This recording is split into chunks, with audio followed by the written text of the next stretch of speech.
Saudara-saudari, judul khotbah hari ini adalah ciri-ciri kekristenan yang asli dan yang sesat. Mari kita selidiki firman Tuhan hari ini. Kita perlu mencari tahu jawaban benar atas pertanyaan itu. Melalui kesaksian Alkitab, mari kita pastikan bahwa gereja Tuhan adalah gereja yang benar, yang sedang memberitakan kebenaran Kristus yang asli ke seluruh dunia. Tolong buka 2 Petrus pasal 2, ayat 1 kita baca. Sebagaimana nabi-nabi palsu dahulu tampil di tengah-tengah umat Allah, demikian pula di antara kamu akan ada guru-guru palsu. Mereka akan memasukkan apa? Memasukkan pengajaran-pengajaran sesat yang membinasakan. Bahkan mereka akan menyangkal penguasa yang telah menembus mereka, dan dengan jalan demikian segera mendatangkan kebinasan atas diri mereka. Banyak orang akan mengikuti cara hidup mereka yang dikuasai hawa nafsu, dan karena mereka, jalan kebenaran akan dihujat. Dan karena serakahnya guru-guru palsu itu akan berusaha mencari untung dari kamu dengan cerita-cerita isapan jempol mereka. Tetapi untuk perbuatan mereka itu, hukuman telah lama tersedia dan kebinasan tidak akan tertunda. Dengan kata sederhananya, Tuhan telah menyediakan hukuman dan kebinasaan bagi mereka. Siapakah yang menyebutkan kata pengajaran sesat di dalam 2 Petrus pasal 2 ini? Kitab ini ditulis oleh Petrus yang sudah terdorong oleh Roh Kudus. Di dalam 2 Petrus pasal 2, mereka akan memasukkan pengajaran-pengajaran sesat yang membinasakan. Jadi Petrus tidak mengikuti pengajaran sesat. Kalau begitu, apa yang Alkitab katakan tentang mereka yang memasukkan doktrin dan ajaran lain ke dalam gereja, kecuali gereja Tuhan, di mana Petrus berada? Mereka ditunjukkan sebagai yang sesat. Kalau begitu, apa yang bisa dikatakan tentang ajaran gereja yang Petrus hadiri? Asli. Kebenaran yang asli. Kebenaran yang memimpin kita ke keselamatan ada di dalam gereja itu. Ajaran-ajaran lain selain dari ajaran-ajaran gereja itu adalah ajaran yang sesat. Jadi, hari ini kita perlu memastikan makna ajaran yang sesat melalui firman 2 Petrus pasal 2. Di sini apa yang sedang dilakukan Petrus tentang ajaran sesat di pihak lawan itu? Dia sedang menegaskan ajaran sesat dan berkata dengan kuat bahwa ajaran sesat mendatangkan kebinasaan. Kepercayaan Petrus itu berasal dari keaslian. Gereja yang Petrus hadiri adalah gereja yang asli. Mari kita lanjutkan membaca 2 Petrus pasal 2 ayat 2. Banyak orang akan mengikuti cara hidup mereka yang dikuasai hawa nafsu, dan karena mereka jalan kebenaran akan dihujat. Karena ada ajaran-ajaran yang bertentangan kebenaran dan bermaksud untuk meniadakan kebenaran, jalan kebenaran akan dihujat. Ayat 3. Dan karena serakahnya guru-guru palsu itu cerita-cerita isapan jempol mereka. Dengan hal-hal itu, mereka menyulitkan umat Tuhan dan menghujat kebenaran. Hal-hal ini adalah pekerjaan orang yang mengikuti ajaran yang sesat. Kalau begitu, bagaimana caranya membedakan keaslian dan ajaran sesat pada zaman Roh Kudus ini? Tuhan telah membedakan keaslian dan ajaran sesat melalui Alkitab pada zaman Anak. Petrus sudah mengungkapkan karakter orang yang mengikuti ajaran sesat dan akibatnya. Dia sudah mengutiki ajaran-ajaran sesat di dalam 2 Petrus pasal 2. Petrus tetap menjaga kebenaran dari gereja yang asli. Kalau begitu, kebenaran asli apakah yang dipegang Petrus pada waktu itu? Mari kita cari tahu beberapa hal dari itu di Lukas pasal 22. Pasal 22 ayat 7 kita baca. Maka tibalah hari raya roti tidak beragi, yaitu hari di mana orang harus menyembelih domba Paskah. Lalu Yesus menyuruh siapa? Petrus dan Yohanes katanya, pergilah persiapkan perjamuan Paskah bagi kita supaya kita makan. Kata mereka kepadanya, "Di manakah engkau kehendaki kami mempersiapkannya?" Jawabnya, "Apabila kamu masuk ke dalam kota, kamu akan bertemu dengan seorang yang membawa kendi berisi air. Ikutilah dia ke dalam rumah yang dimasukinya, dan katakanlah kepada tuan rumah itu, 'Guru bertanya kepadamu, di manakah ruangan tempat aku bersama dengan murid-muridku akan makan Paskah?' Lalu orang itu akan menunjukkan kepadamu sebuah ruangan atas yang besar yang sudah lengkap. Disitulah kamu harus mempersiapkannya." Maka berangkatlah mereka, dan mereka mendapati semua seperti yang dikatakan Yesus kepada mereka. Lalu mereka mempersiapkan Paskah. Di sini kita menemukan Yesus, Petrus, dan Yohanes. Yesus menyuruh Petrus dan Yohanes untuk mempersiapkan Paskah, sebuah hari raya kudus. Ayat 14. Ketika tiba saatnya untuk merayakan Paskah, Yesus duduk makan bersama-sama dengan rasul-rasulnya. Katanya kepada mereka, "Aku sangat rindu makan Paskah ini bersama-sama dengan kamu sebelum aku menderita." Inilah Paskah yang telah didirikan oleh Yesus, dan Petrus telah merayakan dan mengikutinya. Melalui Paskah salah satu kebenaran ini, kita harus membedakan gereja yang asli dan gereja yang palsu, yaitu gereja yang sesat. Mengesampingkan hal-hal lain. Jika kita hanya berfokus pada Paskah, gereja manakah yang asli? Gereja yang memiliki kebenaran Paskah adalah gereja yang asli. Dilihat sebagai apakah gereja yang tidak memiliki Paskah atau melakukan yang lain yang telah menghapuskan Paskah. Itu semua sesat. Saudara-saudari, gereja Tuhan sangat bangga sudah mewarisi kebenaran dari gereja yang asli dan menjaganya sampai sekarang. Mari kita sedang memberitakan kebenaran yang asli itu kepada semua bangsa, bukan?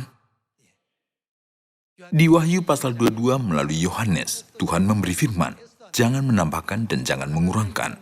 Melalui Galatia pasal 1, tidak ada Injil yang mutlak selain daripada Injil Kristus. Semuanya dikutuk. Tuhan sudah mengatakannya dengan begitu tegas. Oleh karena itu, kita bisa mendapatkan kesimpulan bahwa kita tidak akan diselamatkan jika kita tidak melakukan kebenaran yang asli. Jadi kita harus memisahkan yang asli dan yang sesat. Harus tahu membedakannya. Kenapa Petrus begitu keras menolak dan menghindari dan menjauhi ajaran sesat? Bukankah kita perlu memikirkan alasannya juga? Yesus, Petrus, dan Yohanes telah mengambil bagian dalam perjamuan Paskah, dan bahkan Yesus telah mengumumkan perjanjian baru pada waktu itu. Ayat 19. Lalu ia mengambil roti, mengucap syukur, memecah-mecahkannya dan memberikannya kepada mereka. Katanya, "Inilah tubuhku yang diserahkan bagi kamu. Perbuatlah ini menjadi peringatan akan aku." Demikian juga dibuatnya dengan cawan sesudah makan. Ia berkata, "Cawan ini, yaitu cawan berisi anggur Paskah, adalah perjanjian baru oleh darahku yang ditumpahkan bagi kamu." Gereja yang asli harus memiliki kebenaran tentang Paskah perjanjian baru. Ciri-ciri gereja asli yang ditemukan di dalam Alkitab. Gereja kita adalah gereja yang asli, yang mewarisi kebenaran tentang Paskah perjanjian baru, yang sudah diberikan Yesus untuk kita diselamatkan, dan yang sudah dirayakan rasul-rasul. Kalau kita menjadi gereja sesat, siapakah juga akan menjadi sesat? Yesus pun akan menjadi sesat. Petrus juga akan menjadi sesat. Apakah Petrus sesat? Apakah Yohanes sesat? Ajaran-ajaran kebenaran yang telah mereka lakukan ada di dalam gereja Tuhan sekarang. Ada nama baru, nyanyian baru, anak domba, dan mempelai anak domba. Mari kita baca 1 Korintus pasal 1, ayat 2 kita baca. Kepada jemaat Allah di Korintus, yaitu mereka yang dikuduskan dalam Kristus Yesus dan yang dipanggil menjadi orang-orang kudus, dengan semua orang di segala tempat yang berseru kepada nama Tuhan kita Yesus Kristus, yaitu Tuhan mereka dan Tuhan kita. Kasih karunia dan damai sejahtera dari Allah Bapa kita dan dari Tuhan Yesus Kristus menyertai kamu. Gereja apakah yang ada di Korintus? Gereja Tuhan adalah satu-satunya gereja yang asli. Jika ada orang yang mendiskusikan yang asli dan yang palsu, kita dapat jelaskan dan menunjukkan melalui Alkitab. Hanyalah gereja Tuhan yang memiliki semua kebenaran yang asli, yang dipelihara oleh Kristus Yesus dan para murid-Nya. Silakan periksa sendiri. Apakah ibadah Minggu berasal dari Yesus? Apakah Natal berasal dari Yesus? Apakah ada? Karena satu pun tidak. Paulus memperhatikan tentang masalah ini. Apakah yang Yesus katakan akan masalah ini di dalam ajaran Alkitab, sehingga umat Tuhan tidak akan jatuh dalam kesesatan? Jangan menambahkan dan jangan mengurangi. Bukankah dia banyak menekankan hal ini? Ketika kebenaran asli yang kita miliki diberitakan di Samaria dan sampai ke ujung bumi, dan itu diukir dalam hati semua orang, dan mengetahui yang benar. Jika demikian, mereka bisa mengenal siapa? Mereka bisa mengenal Tuhan yang datang pada zaman ini. Mereka akan mengenal Tuhan Bapa dan Tuhan Ibu dan tausian kita. Inilah sesungguhnya tempat perlindungan yang disediakan Tuhan, yang diizinkan Tuhan, dan yang ditetapkan Tuhan. Harus ada garis batas yang jelas antara yang asli dan yang palsu, dan saya berharap sekali lagi untuk yakin bahwa kita akan dapat memiliki kekuatan kebijaksanaan untuk membedakannya. Jadi bukan hanya Rasul Petrus yang telah menyebutkan ciri-ciri yang asli dan yang sesat, tetapi juga Yohanes telah menyebutkan masalah yang sesat. Apakah yang dikatakan kepada kita untuk tidak melakukan salam kepada yang sesat? Semuanya dikatakan menjauh dari mereka. Sebagai kelompok yang tidak memberikan salam, bukankah Alkitab dengan tegas menjelaskan bahwa janganlah kita dekat secara rohani? Rasul Yohanes juga sudah memberikan ajaran yang demikian. Di antara ajaran-ajaran dari Rasul Paulus, ada beberapa bagian dari ajaran-ajaran Tuhan yang telah dicatat isinya. Semuanya ini adalah sama. Gereja manakah yang Yesus telah dirikan? Mereka pergi ke gereja Tuhan. Karena kita berkata bahwa Petrus dan Paulus hadir gereja Tuhan, ada yang bertanya, saya masih curiga, apakah ada bukti dari Alkitab? Jadi, mari kita baca Galatia pasal 2 ayat 4. Galatia pasal 2 ayat 4 kita baca. Memang ada desakan dari saudara-saudara palsu yang menyusup masuk, yaitu mereka yang menyelundup ke dalam untuk menghadang kebebasan kita yang kita miliki di dalam Kristus Yesus, supaya dengan jalan itu mereka dapat memperhambakan kita. Tetapi sesaat pun kami tidak mau mundur, dan tunduk kepada mereka agar kebenaran Injil dapat tinggal tetap pada kamu. Dan mengenai mereka yang dianggap terpandang itu, bagaimana kedudukan mereka dahulu itu tidak penting bagiku, sebab Allah tidak memandang muka. Bagaimanapun juga mereka yang terpandang itu tidak memaksakan sesuatu yang lain kepadaku. Tetapi sebaliknya setelah mereka melihat bahwa kepadaku telah dipercayakan pemberitaan Injil untuk orang-orang tak bersunat, sama seperti kepada Petrus untuk orang-orang bersunat, karena ia yang telah memberikan kekuatan kepada Petrus untuk menjadi rasul bagi orang-orang bersunat, ia juga telah memberikan kekuatan kepadaku untuk orang-orang yang tidak bersunat. Kepada Petrus diberikan kekuatan untuk menjadi rasul bagi orang-orang bersunat, dan kepada siapa diberikan kekuatan untuk orang-orang tidak bersunat? Siapa yang sudah menulis kitab Galatia? Rasul Paulus menulisnya, bukan? Melalui firman ini, apakah Petrus dan Paulus hadir di gereja yang berbeda? Mereka hadir di gereja yang sama. Maka Petrus dan Paulus, kedua-duanya sudah merayakan Paskah ataukah tidak? Di dalam 1 Korintus pasal 11, kita bisa melihat bukan hanya Petrus, tetapi juga Rasul Paulus berkata, sebab apa yang telah kuteruskan kepadamu telah aku terima dari Tuhan, yaitu bahwa Tuhan Yesus pada malam waktu ia diserahkan mengambil roti. Itu tentang apa? Paulus juga telah memberitakan tentang Paskah itu. Namun apa yang dilakukan gereja yang sesat sekarang ini? Apakah mereka punya Paskah kebenaran hidup itu? Mereka tidak punya. Itu adalah bukti bahwa mereka bukan yang asli. Mereka adalah yang palsu. Sekarang, kepalsuan merajalela di sekeliling kita. Kita harus punya kekuatan untuk membedakan yang sesat dan memisahkannya dengan benar dari kebenaran.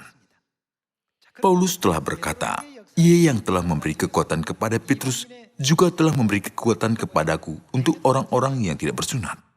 Melalui perkataan itu, kita dengan pasti mengetahui Petrus dan Paulus hadir di gereja yang sama. Kalau begitu, walaupun sudah tahu Petrus dan Paulus sudah merayakan Paskah, mari kita pastikan sekali lagi. Mari kita baca 1 Korintus pasal 11. Karena kita bisa membedakan ciri-ciri gereja yang asli dan ciri-ciri gereja yang sesat melalui Alkitab. Saudara-saudari, janganlah kita tertipu oleh kebohongan-kebohongan yang sesat. Meskipun mereka mencurahkan kata-kata bohong dan kata-kata yang menghancurkan hati kita, tetapi kita memiliki kebenaran yang asli yang diakui Tuhan dan kebenaran asli di dalam Alkitab. Kita adalah penjaga kebenaran asli. Kita sudah dipanggil Tuhan untuk menjaga dan melindungi kebenaran. Maka kita harus mengemban tugas itu dan harus memberitakan kebenaran ini ke seluruh dunia untuk menyelamatkan mereka. Kita harus mengajar dan menuntun mereka untuk memelihara kebenaran ini.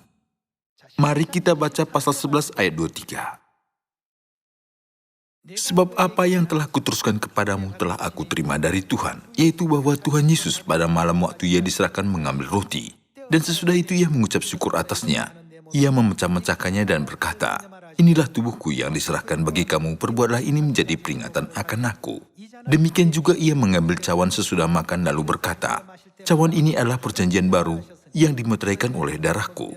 Perbuatlah ini setiap kali kamu meminumnya menjadi peringatan akan aku."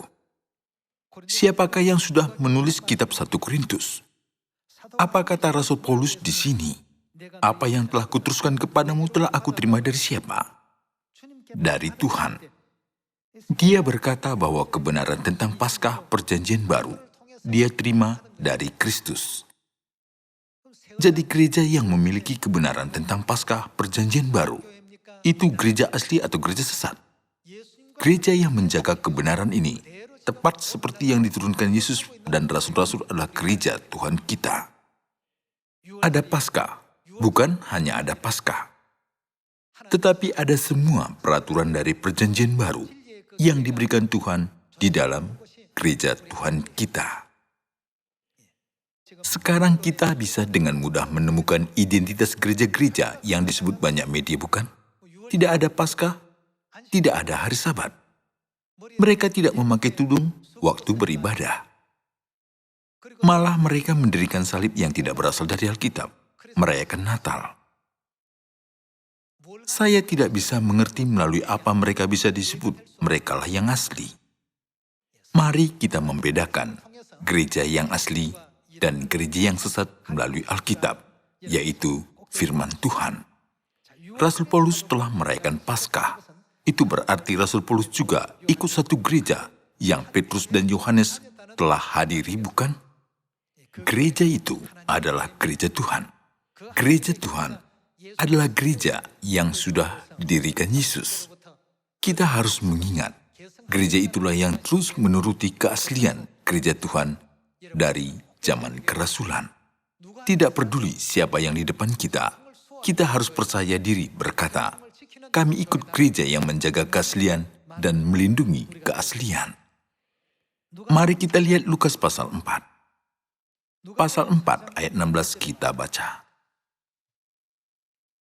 Ia datang ke Nazaret tempat ia dibesarkan, dan menurut kebiasaannya pada hari Sabat, ia masuk ke rumah ibadat, lalu berdiri hendak membaca dari Alkitab. Gereja yang menuruti semua ajaran Yesus dan Rasul-Rasul harus memiliki apa? Harus memiliki peraturan hari Sabat. Gereja yang tidak memiliki hari Sabat, walaupun harus memilikinya, bisa disebut seperti apa? Itu sesat.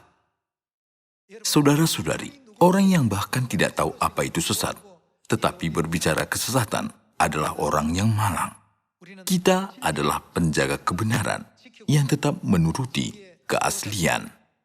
Mari kita ukir fakta bahwa kita adalah penjaga kebenaran di dalam hati kita.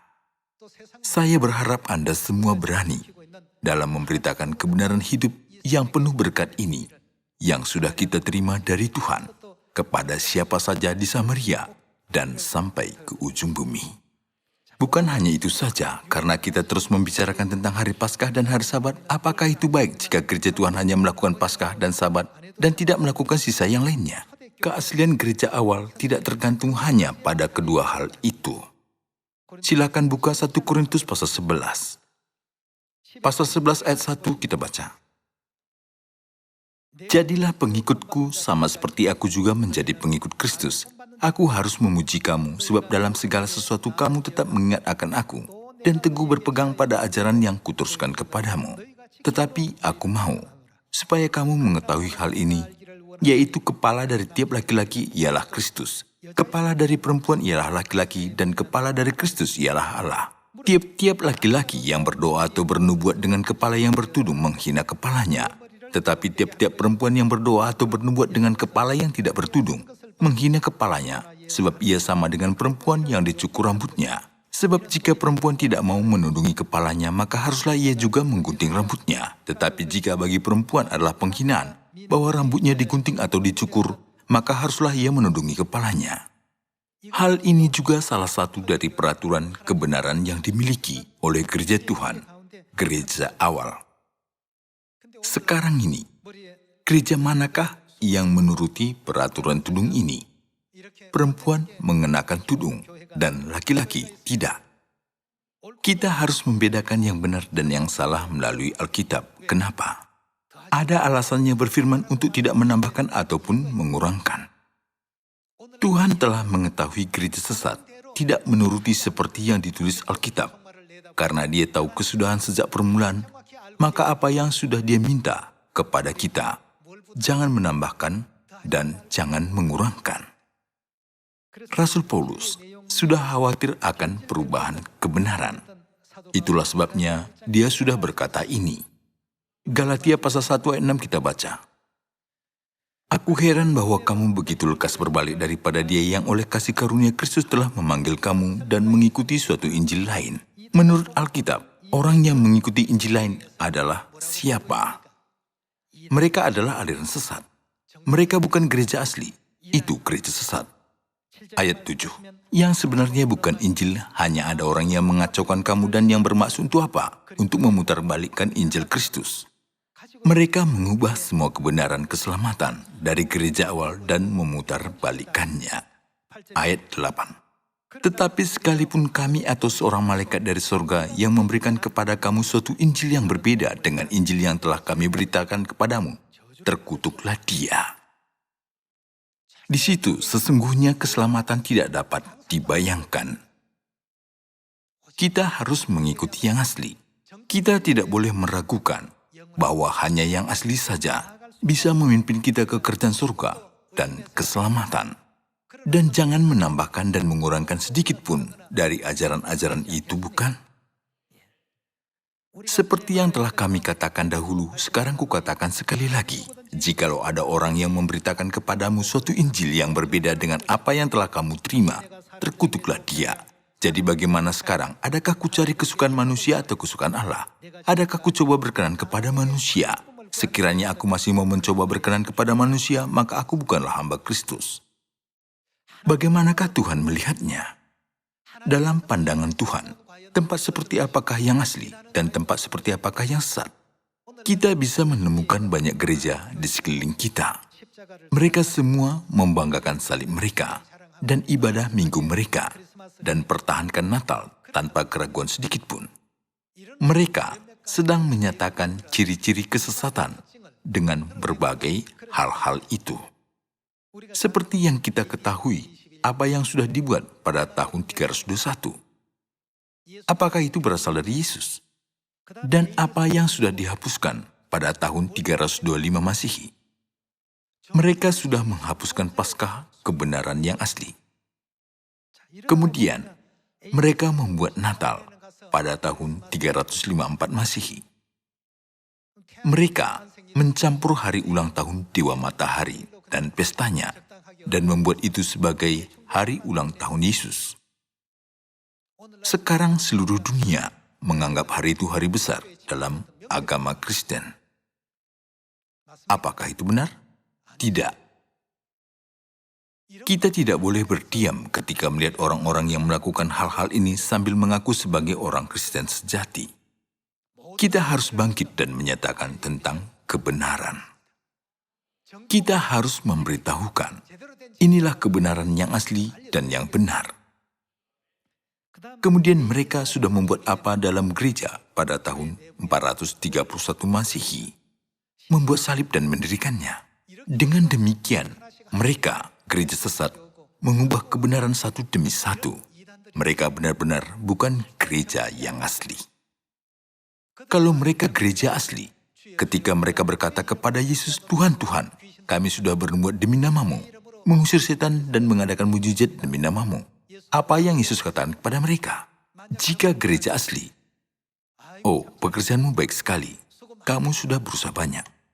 Dan dia akan memberkati mereka banyak, tapi apa katanya? Aku tidak pernah mengenal kamu, nyala daripadaku kamu sekalian pembuat kejahatan. Mereka adalah gereja sesat. Gereja Tuhan kita adalah gereja asli dan sejati yang sudah ada bukti dari Tuhan, nabi-nabi, dan Alkitab. Gereja asli harus memiliki ajaran-ajaran Yesus. Kenapa harus ada ajaran-ajarannya? Di antara ajaran-ajaran yang harus diberitakan di Samaria sampai ke ujung bumi, ada ajaran-ajaran dan pengajaran dari Yesus. Mari kita baca Matius pasal 28 ayat 18. Yesus mendekati mereka dan berkata, Kepadaku telah diberikan segala kuasa di surga dan di bumi. Karena itu pergilah, jadikanlah semua bangsa muridku dan baptislah mereka dalam nama Bapa dan Anak dan Roh Kudus. Dan apa? Dan ajarlah mereka melakukan segala sesuatu yang telah kuperintahkan kepadamu. Gereja yang mengajar hal itu adalah gereja asli. Dan ajarlah mereka melakukan segala sesuatu yang telah kuperintahkan kepadamu. Dan ketahuilah aku menyertai kamu senantiasa sampai kepada akhir zaman. Gereja asli memberitakan segala sesuatu yang sudah diajarkan Yesus. Tentang gereja yang tidak berbuat demikian, sudah ditulis di Galatia pasal 1. Jika seseorang memberitakan suatu Injil yang berbeda dengan Injil Kristus, terkutuklah dia. Kita telah mengamati ciri-ciri kesesatan dan keaslian dalam agama Kristen dengan singkat hari ini. Kristus An Sang Hong Bapa Surgawi dan Yerusalem Baru Ibu Surgawi sudah membantu kita untuk memiliki kebenaran yang mulia. Roh dan pengantin perempuan, yaitu Tuhan Bapa dan Tuhan Ibu, memimpin pekerjaan Injil ini. Jadi mari kita berlari sampai akhir dalam ladang penginjilan ini. Ketika kita pergi ke surga kekal, berharap agar semua keluarga Sion dapat bertemu kembali dengan wajah gembira. Semoga berkarunia melalui firman ini menutup khotbah. Terima kasih.